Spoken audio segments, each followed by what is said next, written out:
Good afternoon and welcome to St. Charles Patriot Radio. I am Richard West, Missouri State Representative for District 102. I am your host this afternoon, and with me I have my guest, Representative Scott Miller from District 69, which is just a little north of my district there. Yep. Scott, how are you doing this afternoon? I'm doing great today, Rich. How are you? I'm good. So we are now about 2 weeks past the halfway point in the Missouri legislature, and a lot of interesting things happen. We'll get to those in a minute, but let's talk a little bit about the elections last night. It was very interesting. Yeah. We in St. Charles County, there was kind of a lot on there, but a lot of the big issues this year, and it revolves around a lot of what we're doing at the state, but taxation. Yep. Taxation is a huge issue in the state. And I'm going to say not issue in a bad way. It's just an issue we're dealing with.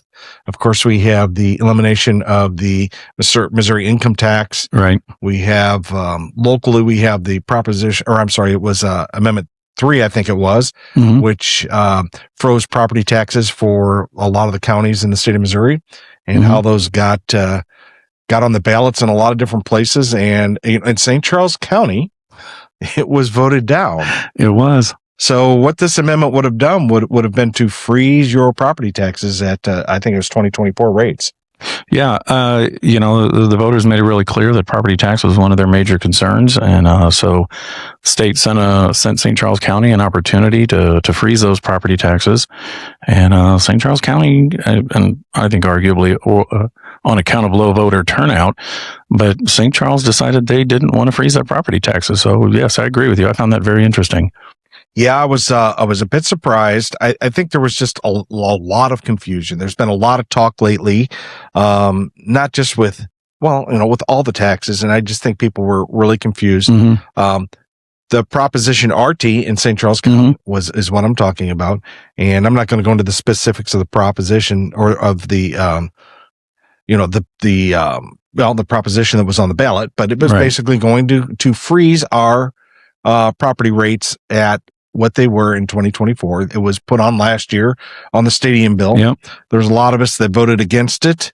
While there were good things with it, there were bad things with it as well. I didn't like the way the bill came about, but of course, I'm for freezing and trying to start putting a little bit of a stop on the taxation that we're getting in St. Charles County. Yeah, that was the only piece of that bill last summer that I liked, was the part where it would freeze the property taxes or the assessments. I forget which exactly, but yeah, so it was unfortunate that the one good thing that St. Charles could have gotten out of it, they decided to not take advantage of. Well, there was a lot of contention about the way that it came about. It came through the stadium bill, but the problem was it was different levels for different counties, and some counties weren't even included at all. Right. So I think there was a lot of talk about that, both legally and just people within the state. So there was a lot of even grassroots that were kind of talking against it, because I don't think people really understood what was going on, and being again that it was attached to something else. So a lot of information there that just didn't properly get out. But the other two initiatives that were big in St. Charles County were the Proposition EMS, or Proposition E for EMS, and Proposition F in some places, but basically the fire districts were asking for a tax increase. Actually, let's restate this and say it properly. The EMS and fire, we'll throw them in the same bucket because they're kind of asking for the same thing. They're asking for a 1% sales tax each to be added to sales tax in St. Charles County, but at the same time they were going to reduce your property tax. That was the advertisement. Well, I know. And it sounds good on face value. It sounded really good. I don't want to rehash this too much because we are on the backside of that where both of those failed. I'm happy that they failed, but at the same time, I think it's going to cause us trouble because the goal was a good goal. We're trying to move away from a property tax and move it over to a use/sales tax. Yeah. But the problem is if it's not a 1-for-1, then you're getting a budget increase. And I once you increase those budgets, first of all, they never come back down. That's right. And the removal of these taxes would have come in the form of they would lower the rates at the level of the committees. Right. And then, but that also let the committees, if they weren't happy in the future that they weren't getting enough sales tax, it would have allowed them to revote and bring these up to the rates that were voted on by the people. Right. Yeah. So you could get there, you're back up to double taxation. They were looking to add 2% to the sales, basically all the transaction taxes in St. Charles County. And when you take a look at the tax rates, I mean, we're already in some areas up around 12% if you're in a touristy area. And now we're going to add another 2%, just for EMS and just for fire. And Lord knows I love my EMS folks and I love my fire folks, but that's a lot of an ask of the people of St. Charles. So let me relay this information out there. What I mean by a 1-for-1 is if you collect $1 in tax, you reduce $1 in tax from my property tax. I would have been okay with that. Yeah. But what they had proposed was, I'm going to collect $1 of tax and only relieve you of 50 cents of your tax liability on the property tax. Right. And that's kind of where I had the problem. That's a tax increase. Yeah, it's a tax increase. And I kind of really had a problem with that. That's not really the discussion that we had when the bill came through the legislature last year. The problem is we now have the library districts trying to get that this year. They're only asking for a half a cent sales tax. Right. But, and they're saying, well, we're going to give you all of that back. Here's the deal. We have been promising the people in the state of Missouri for a long time to refigure how we tax and how we spend. Right. And this is sort of the process, one of the processes that we're trying to use. The problem is, if we're not using it right and we're not being fair to the people, then it's going to be a mess, because somebody's going to say, look, we trusted you to do this. We watched as you change the laws, and now let's bring in income tax in the state.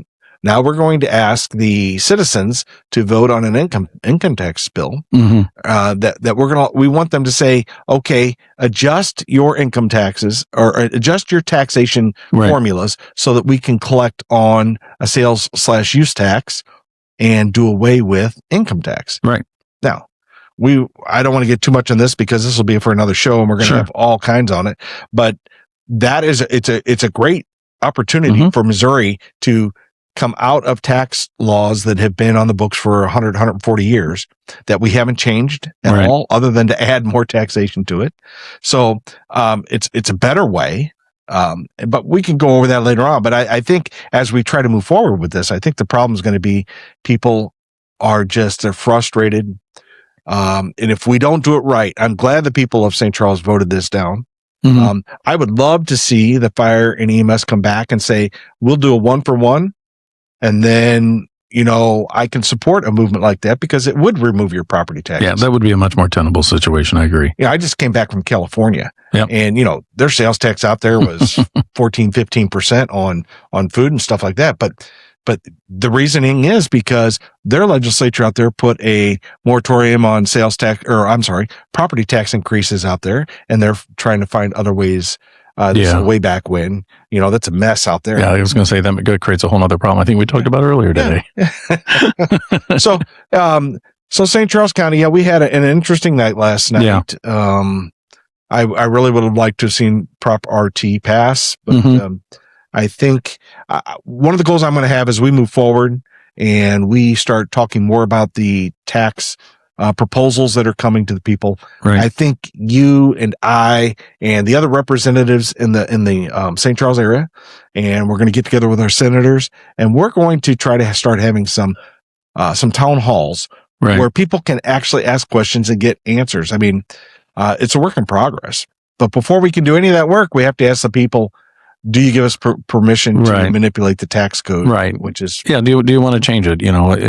I've mentioned this before in other conversations that an income tax is really an eat your own tax. Only Missourians pay that tax. We're missing an opportunity to utilize those that travel through or visit our state to capture some revenue from those transactions, and I think. If you want a healthy economy, you derive wealth from outside of it, not just within it. So I think moving away from the income tax is an absolutely good idea. It is. And when you sit down and you start looking at some of the research about states around us that are increasingly reducing their increasingly reducing. Isn't that wonderful? You said it, not me.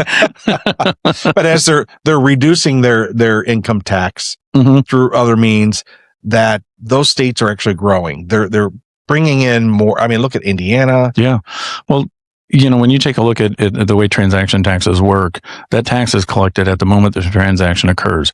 You're not worrying about it next year. Okay. When income tax comes around, you don't have the expense associated with filing those taxes. Yeah, we still get them for the federal government, but we can't fix that. But we can fix Missouri. And so you've got less stress, you've got less expense in many ways. And, once you pay the tax, you're done. There's no worry about it later on. Let's just look at what it will end. It will end a huge conglomerate of state employees at Department of Revenue. Yep, drive the cost of government down. Nothing against them. Sure. Okay. However, it will be able to shrink that department. Yep. Then you look at the biggest problem in our state is what we call a spending issue. And a lot of that comes through tax incentives and carve-outs and things like that. This will eliminate all of that. If you don't have any income coming in, you don't get any credits, right? So, that, and then folks don't like me to talk about this too much because they just don't believe it. But look, I worked in depressed areas for a long time. There is a huge black market of economy going on in this state, and honestly, throughout the United States, where just a whole lot of commerce goes on that is completely untaxed, under the table, so we say, not being taxed, collecting and or getting one form of payment from somewhere, and then creating a whole nother form of income somewhere else. Right. And I think this will tap into that quite a bit, and hey, we can start collecting some of that. Absolutely. So we'll have more talk on that as we go on. But what I brought you in today for, Scott, was, well, first of all, we are at your state capitol.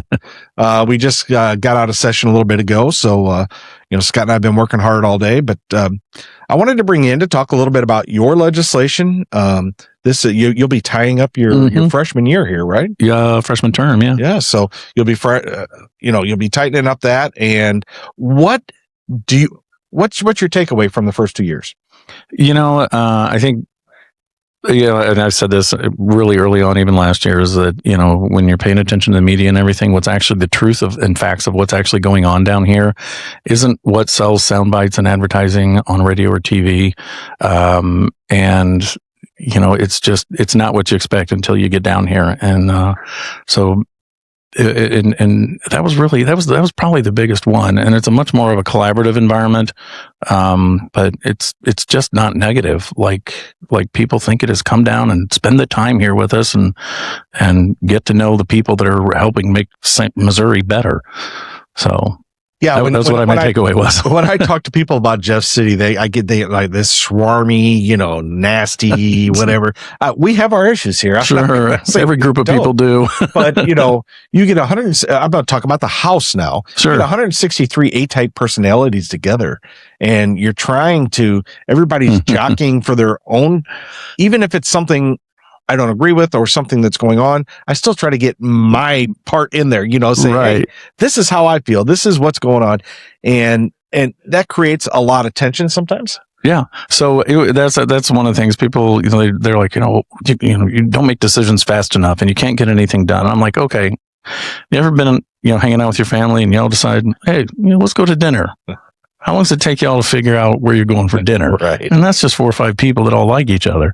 So you get down here, it takes 100 votes or signatures by the time it gets through the governor's desk in order to get anything done. And we're dealing with things way more complex to whether or not we're eating Chinese or pizza tonight. Yeah. Yeah. So, I too have said often that I get easily frustrated up here. But you don't want your government to make quick, hasty, agreed, unfunctional decisions, which we still do anyway. But if we can limit that by spreading out the process, let cooler heads prevail, so to say, and really think about issues, sometimes, that's not a bad thing. Yeah.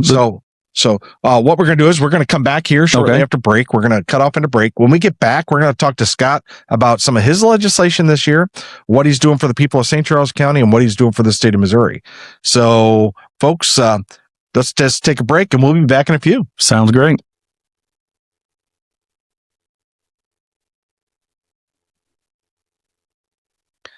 Welcome back to St. Charles Patriot Radio. I am Richard West, your host for the day. And again, I have with me State Representative Scott Miller from District 69. Scott, your district is just north of mine. I think last time we had you in, we had you talk about it a little bit. Yep. And we ended last segment with you telling us a little bit of what your takeaway is from the first 2 years here at the Capitol. I'm guessing you're planning on continuing your service? Oh, yeah. Okay. As long as the people want me there or I term out, I'll be there. We haven't chased you away yet. No, sir, you have not. I've got 2 years left, and then I cannot believe it's just like yesterday that I walked into this place. And it takes a full 2 years to at least get your sea legs underneath you and figure out what's going on. Yeah. So this year, how many bills did you file this year? Oh gosh, too many, I think. I think it was around 20 or 21, something like that. Yeah.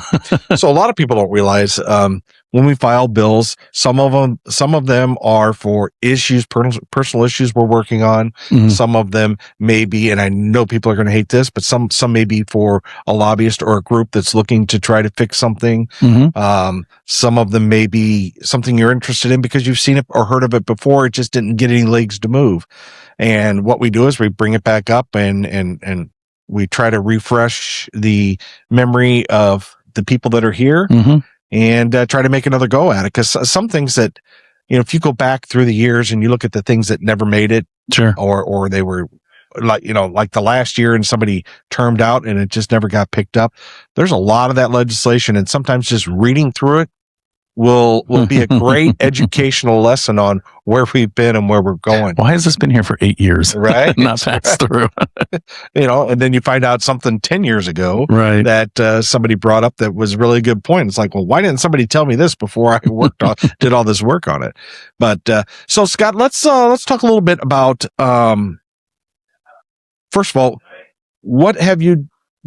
so your legislation that you had this year, what are the important ones that are actually moving, actually have some steam behind them? So one of them, that's important, I think, to veterans in general, is it's actually a relatively small bill, but it's a veterans preference bill. And the idea behind that is, state contracts get led, and there are different reasons why people get what's called points, when bidding on contracts. And this legislation provides a 3-point preference for honorably discharged veterans. So it gives veterans an entrepreneurial small leg up. It's not a lot, but it's a little bit. And anytime you can do a little bit to help those that have defended this country, it's worth it. So let's expand upon that a little bit. Let's explain. So are these for state bids, state contracts? Correct. State contracts. Does it have any weight bearing on local contracts or anything like that, or just strictly state contracts? I'd have to take a closer look at it, but I know the focus was state contracts. I don't know if it allows for locals or not. Okay. So in a points process, sure, you go up, apply for a state bid, and then they take several different factors, I think. Yeah, they'll take a look at schedule, cost, economic impact, technical viability, and then there's a small section that's left over, I think for like social contribution or something like that. I used to work federal contracts, and I don't remember exactly what they were, but they were like that.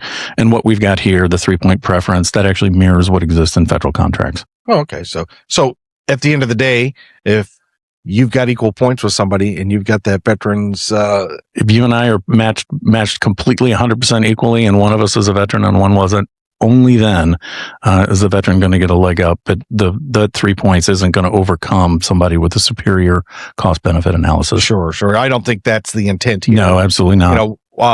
We see all too often where we have really good bid processes, really good people bidding on issues, and a lot of times they're extremely close. Right. And this would just give somebody who served our country, giving them an opportunity. I call it a hat tip. There you go. See, now veterans issues seem to be huge this year. I mean, it's almost like every week we're talking about something with veterans.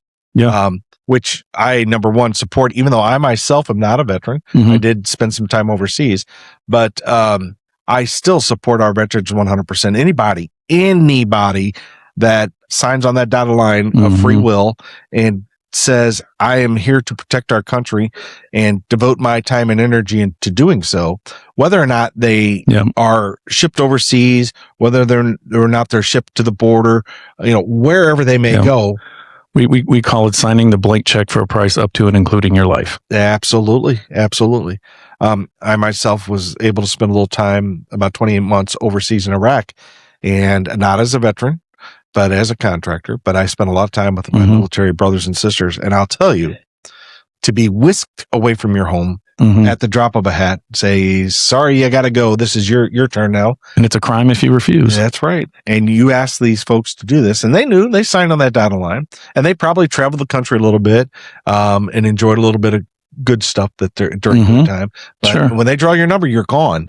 And I'll tell you, we as a country, there's a lot of people now. There's been some things that have happened over the last couple of years that I've seen the most amazing outpour from our community in St. Charles County, but that's not always so in some places. And I think there's just a lot of people that in this country that take every day take this for granted, that we have a military, we have an active military, we have a good military, very well trained, the best in the world. The best in the world. I'll just say that. We have the best toys, the best tools, the best, we've got the best of everything. And it comes at a cost. Yes, don't get me wrong, it comes at a cost, both physically, mentally, and economically. Absolutely. But when you sit back, if you've never been out of this country, you sit back and you say, I'm just whatever. But even for those of you that go on vacation and go out of the country, you see a lot of good things, pretty things, but you really don't see the freedoms. And that's the word, freedoms, because there are other countries that may have some nicer things, but the nicest thing of all is your freedom in this country. And a lot of places just don't have that. Yeah. I've been to a few places around the world, and let's just say America's home, and I wouldn't want to live anywhere else. Yeah. Yeah. I mean, it's just amazing. And my time in Iraq, I saw over there, it was all about money and stature there. Right. You could buy anything you wanted. You could buy but you couldn't buy your freedom. Nope. Because if you gave somebody some money, they want more. And, and I know that sounds like a lot like this country, but really, I can walk out there tomorrow and say anything I want about my president. I could say anything I want about you. I mean, we may get into fisticuffs, but we will never take it that far. But I have the freedoms to do these. I'll buy you a beer. We'll call it even. See, well, that's the way we used to do it in grade school. Bought beers in grade school? Well, no, but we rolled around in the dirt, and then we here's my chocolate milk. I'm sorry. Yeah, right. There we go. No, but really, I mean, this country is great, and it's because of our men and women in our armed forces and our men and women in our law enforcement here too. So there was me talking about my bill. We're supposed to be talking about your bill, but I sponsored alternative therapies this year, and the support I got. That was a great bill. It was really good support from people that, again, this is a bill that's taken 8-9 years. I think I remember seeing it last year. So it's taken almost 9 years to get it to a point where people have educated themselves. They've actually done some research. The lobby has done a really good job of providing us with that research. And guess what? The federal government's picking it up. Some other states are getting on board. So why not? Why not? Right. So a lot of good things. What's another bill? So another one I've got, hopefully will be coming to the floor next week, it's an AI bill, non-sentience and responsibility. It's a bill that started with the support of Representative Phil Motto. He brought it to me, and it originated from some AI PhD, smart professor entrepreneurial type. So that's where it started. And then worked with lots of people around the state, and even around the country. And what the bill does, it fundamentally does two things. It identifies that AI has to have a responsible person behind it, whether that's an individual or it's a company. You have to have a responsible agent that's legally accountable in the country. So think as a social security number, employer identifier number. It also says, and this is going to sound silly, but we live in a world of silly nowadays. You can't marry an AI. It can't, you just can't legally do it. So it does that. And then the other part that it does is it creates, it leverages the Missouri AI RMF, which is Risk Management Framework. I worked with the director of AI here. He's a great guy, did a great job. And it leverages off of the National Institute of Standards and Technology, NIST, which is what federal contractors and everything use. There was a lot of concern about, President Trump's executive order. I read those executive orders, and my interpretation is that the President Trump didn't want the states to create legislation that would impede AI development for the purposes of advancing economy or national security interests. And so that's what I put together. And if businesses operate within the framework, then the state will afford them avoidance of criminal wrongdoing and punitive damages. The gist behind it is simply, if you demonstrate yourself as a good actor, then we will not treat you like a bad actor. There's still liability. I wouldn't want to give companies a free pass, but if they're trying to do the right thing, I want them to receive some benefit for it. And actually, I talked to an AI entrepreneur, and he said, no. I said, this is actually great. I said, because now if I'm here in Missouri and I can identify that I'm compliant with the Missouri AI framework, I can use that as call it a badge for making sales. I'm compliant with this AI framework, so you can trust my systems because I'm doing this and blah, blah, blah. So, I think it's a policy document. It doesn't create any specific performance, in agencies. And, in my opinion, when you're writing, legislature, it's just like you're writing policy for some very large corporation. And you don't want to make it too detailed, because then you bind the hands of smart people that need to maneuver. Yeah, so a lot of words there, but sorry. No, that's good. It's a good explanation, and I tracked, I got it, I get it. But we have this new technology. First of all, It's not all that new. It's been around for a minute, but it's getting smarter. That's the problem. Yeah. It's technology that's learning and getting smarter as every day goes by, and it's fearful. I mean, people are fearful of it because. What was the movie? Which one? Let me go back to 2001 Space Odyssey with Hal. we could go there.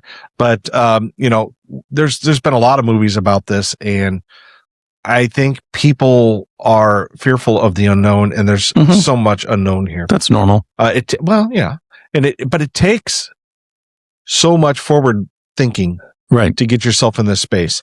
And I mean, we're building computers that are smarter and faster. We're now requiring more energy, and so that just leads us into the data. Yeah, I've been working with a couple of groups on that. Yeah, and leads us into the data centers, which again is a whole nother issue.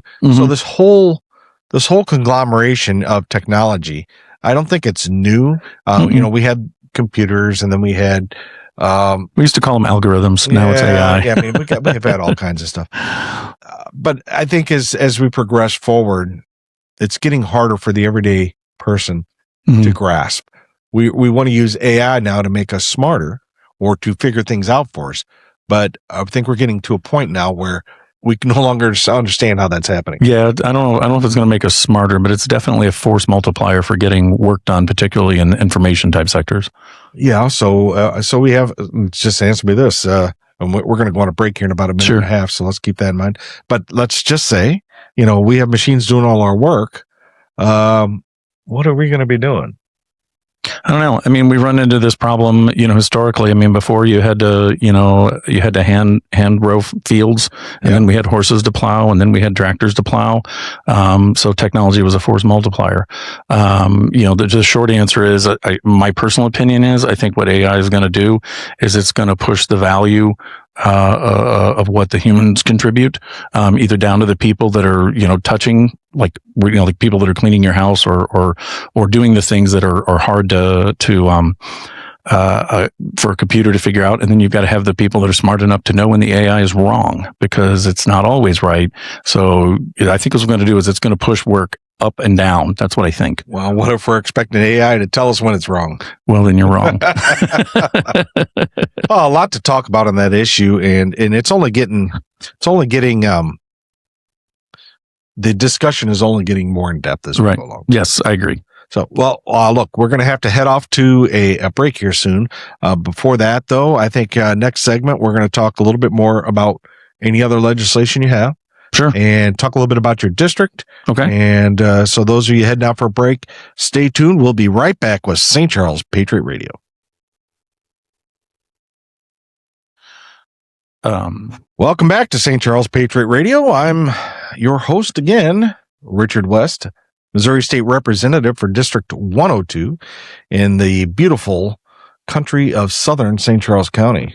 You know, as the weather gets better here and the days get a little longer, we tend to spend a little bit more time outdoors and looking for the greenness of the area. I'm telling you, St. Charles County South, anything south of the 40 corridor down into Defiance, Augusta, New Melly, unincorporated areas down there is just absolutely gorgeous. It is. We've got down along the river there. We've got the boat that I'm not going to say the name because, but we've got the take cruises up and down the Mississippi River. And if you haven't done it, it's absolutely amazing. The wineries down there are a great place to be. And I'll tell you, if anybody from St. Charles is listening, just do a little history on the southern part of St. Charles County. I mean, we've got everything from Daniel Boone to one of the premier wine regions in the States, if not the world. There's just so much history. Most people don't even know this, but the Ozark Mountain Range actually starts right inside New Melly there. And, you know, it's just, it's the history there is crazy. So if you're looking for something to do in St. Charles County and you're listening to my show, hop in the car while you're listening. So I did something last year that I hadn't done, and I was scared to death of the Missouri River. And Representative Matisse and I hopped in a big old inflatable kayak that I've got, and we floated about 8 miles down the Missouri River. And I'm just going to say, I should have done that a long time ago. Look, you guys asked me to go, and I'm like, y'all crazy.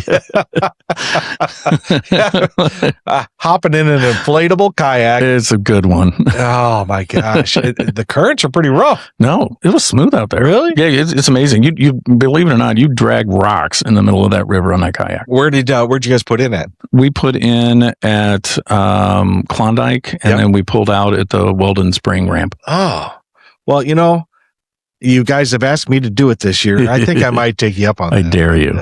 Those are some of the kind of fun things that we do, you know, as reps. But Representative Matisse, and he's been on the show before, and we all kind of hang out and do some things. But yeah, that sounds like a very interesting. It was very relaxing. It really was. Really? Yeah. Wow. Okay. Well, let's move on. I think when we ended last segment, we were talking about data centers and what a hot topic in the state of Missouri. And you know what? It's not just the state of Missouri. Nope. I'm looking all over the United States. In almost every state that I look at, data centers are the issues with data centers, not bad issues, just the issues about data centers are popping up everywhere in all kinds of different communities. So I want to make it clear we're not trying to bring these into our communities. No. But how do we negate the fear of data centers and properly educate folks? I mean, I guess that's incumbent upon some of it on us. Right. But, you know, we need technicians. We need, you know, the smart people in the room. Well, I would say, first of all, chase reliable sources on it. And I wish I could name some off the top of my head for you right now. But chase reliable sources on it. Data centers are an industrial development. I think let's not pretend they're commercial. They're an industrial development. Sure. And like so many other industries that we've had in this country, there's ways to do it, that are bad. And then there's ways to do it to get along with the community they're involved in. And that's what we've got to chase. We've got to chase the ways that are collaborative and cooperative, not the ones that are in spite of. Yeah. Yeah. I think that's a great statement because, you know, I know there are areas in our state where energy, of course, there's always going to be an issue with energy and how much we produce and whatever. But getting the energy to where it needs to be, there are places in the state where it's close to energy, close to water. It's in isolated areas, and we should be saying that those areas should be the places we should try to steer these data centers to. If they're, There's lots of places to get the water from. I work on, I participate with a couple of groups of people around data centers. Mostly just kind of study it, and you can get the water from surface water. There's a couple different layers of underground water you can get it from. One idea that I've floated is put the data centers where we've got contaminated underground water, have them pull that up, and then return clean water. Now, I don't know if the economics work out, but there's options there, I guess is my point. So I talked to Mike Koslow earlier in the year, Representative Mike Koslow, and we were talking about the beef processing plant out there, how they actually came in and created a water treatment plant that was, top notch, right? Right. It's an excellent neighbor. Excellent neighbor. That's a great way to put it. Actually did more for the community, and the community is now, while they're still a little trepidatious about the ongoing performance of it, right? It did bring into the community some good qualities, and the water processing plant that they brought in there was huge. Yeah, that's an amazing facility. And we can demand. Well, first of all, we need to quit giving things away as a state. Quit giving the locals. Yeah, quit giving away tax breaks and things like that to bring people in, but instead say, look, we want you to come to our community. This is what we want you to do, and if you can meet these requirements, we will find a way to make you a good neighbor as well. Yeah. Actually, I drafted a working copy that's modeled after federal RFP, so that the municipalities or counties or whoever could actually present it. It's just a working draft, but it's a starting point, because that's what we've got to do. Is we got to have the full spectrum of conversation, not just what the data center developers want to present. We need to put tools in the hands of the municipalities and the counties to help them make better decisions. Well, we're on the precipice of two rivers here. Mm-hmm. Okay. Three. Well, actually, okay, three. We've got that. Mm-hmm. We've got energy. Mm-hmm. That's pretty good right now. We're doing all right. We're doing okay. But the access to that energy is pretty available too currently. Yeah, I think so. We could certainly use more generation, but I think we've got pretty good. We got a lot of high lines running around. Yeah, well, the problem with that has a lot to do with what the federal government wants us to do with closing down coal plants, and a lot of that comes from there. But I do believe if the need is there, they will process more, and they have the ability to do so. We have coal plants in this state that, and this could be a point of contention with some folks, but we have coal plants that burn really clean and produce really good energy, and we're closing them down. Well, there's a couple of primary drivers. Everybody's worried about, the increasing cost of this and the increasing cost of that, the price of labor and the price of energy. Yeah. Those are the big ones. And if we can reduce the cost of energy, that's how you keep things down, especially where things like data centers are concerned. Right. So if your data centers are coming in and they require X amount of energy, and we tell them, okay, well, you're going to pay for this infrastructure and you're going to do this, we'll let you be here. And all of a sudden now we have better energy, easier access, and more secure transfer lines. Right. Some of them are even putting on the table, bringing in their own generation that supplies them and can provide some support to the larger grid as a whole. So those are conversations that are on the table. Yeah. So there's a lot of things. And I hope the folks that are listening to this aren't saying, well, you're just a hack for the data centers. No. Absolutely not. No. I'm just saying, if we have these conversations and we're educated on what truly can happen, we can demand more from the people that want to do business. And, there's nothing wrong with that, guys. I think a lot of people, we talk about, medical developments, and curing diseases and cancers and old age or whatever. And it relies on, or more to the point, advances in AI are going to increase our ability to improve the quality of our life and the longevity of it. Everything comes with a trade-off. We just need to manage this one smartly. Yeah. And, I just can't say enough that we have to keep having these discussions. I know people are, we're just not going to do it.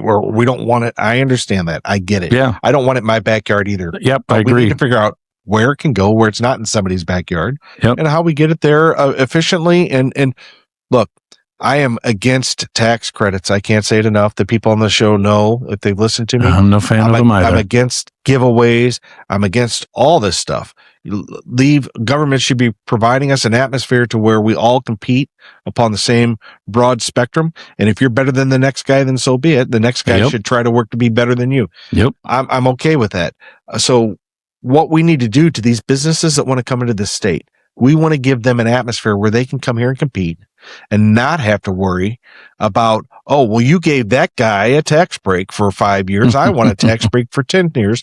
And now you have bidding wars on tax breaks. Get these companies and say, we want you here, but what can you do for us when you come here? Right. And most of these companies are good with that. Yeah. They're going to come in and ask. We just tell them no. Look, yeah, they're going to come in just, as probably any person would. They're going to try and find the best deal they can for their constituents, which happen to be employees and stockholders. Absolutely. And so we just need to better equip the people of Missouri, or those that represent the people of Missouri. We need to better equip them to respond, because when the likes of Google and Amazon come in, they're sending their A team. Oh, yeah. So we need to make sure that, we've got an A team ready and waiting to respond. So we create a competitively and beneficially balanced solution. We have so many assets in this state. We have location. Mm-hmm. We have cheap land. We have adequate water. We have adequate power. We have a workforce that we have more than adequate water. We have crazy amounts of water. Okay. Sorry. I didn't tell anybody. But I mean, those are things that other parts of the country don't have. Right. So don't give the whole farm away. Agreed. Make them come in. They want to come here. So let's relieve the tax burdens. Let's relieve the regulations to a degree. We want to be safe. We want to be clean, right? Right. But relieve these things so that they want to come here and actually benefit us. And that's what we should be doing as a state. Agreed. It's what we should be doing as a county. It's what we should be doing as state representatives and state senators. Quit giving this crap away. That's, All right, enough of the soapbox here. It's a good soapbox. We got about 3 minutes left, Scott. Anything you want to say, or you want to bring up other bills or anything like that? Yeah, I've got one bill that hit kind of close to home here in St. Charles. There was a motorcycle accident that happened, I guess, about this time last year. There was a young child that shouldn't have been on a motorcycle, and the ways the laws are written, police officers can't pull a motorcyclist over for having a child that's too small on there. So myself, along with Representative Violet and Representative Lucas, put a bill forth together. It's currently in committee right now. God willing, if it doesn't get it through committee to the other side, maybe we can get it on amendment. But basically what it does is it creates a cause of action for the police officers to pull somebody over and investigate if a child's under 10 years old. It's got some seat back and highway peg stuff on it. It sets a small infraction fine if the kids otherwise belong there and the operator is in a safe condition. But it does also set a fine up if they find a child under the age of 10 without a helmet on. It sets a fine at up to $500. And the reason why that I think is so important is that, a good helmet will cost you, starts at about $100 or $200. So we wanted to make sure that, we didn't want that infraction to be so cheap that it might create a bad incentive. So, so hopefully we can get this through, just so that if a police officer sees somebody that really is probably too small, the police officer can pull them over and inquire about what's going on. So the freedom side of me says I loved as a kid when I get to ride on the back or the front of a motorcycle. Yeah. I get it. But at the same time, I mean, you can't even drive down the street in a car without a car seat. And it's up to like 8 years old now or something. And I ride motorcycles. I've been doing it for over 20 years. And that's why if the kid has a helmet on, it's a very small fine. Yeah. So, is it that bad to make your child or somebody else's child wear a helmet while you're giving them a ride on the side? And I ran this by, I call it my motorcycle gang. It's basically a bunch of, software developers and project managers that ride together. But I ran it by them and they just kind of looked at me like, what are you even talking about? Of course, it's a good idea. So, right. Well, it's, anyway, I'm not going to go there. No. I'm just saying I did my due diligence. That's all. No. And our freedom loving, folks out there that would, so I know there's a bait out there and some other groups that have fought really hard to have us be a helmetless state. Yeah. But when you start talking about children and other things like that, did we protect life, right, Rich? Did Tony come in? Yeah, right. Did Tony come and speak on your bill? The guy from Abate with the dog and his. Yes. Yeah. He wasn't a fan of it. Yeah. So I get it. They fought hard to get it, but at the same time, it's like, let's be commonsensical. Yep. So guess what? We are at the end. We are at the end. I survived. My gosh.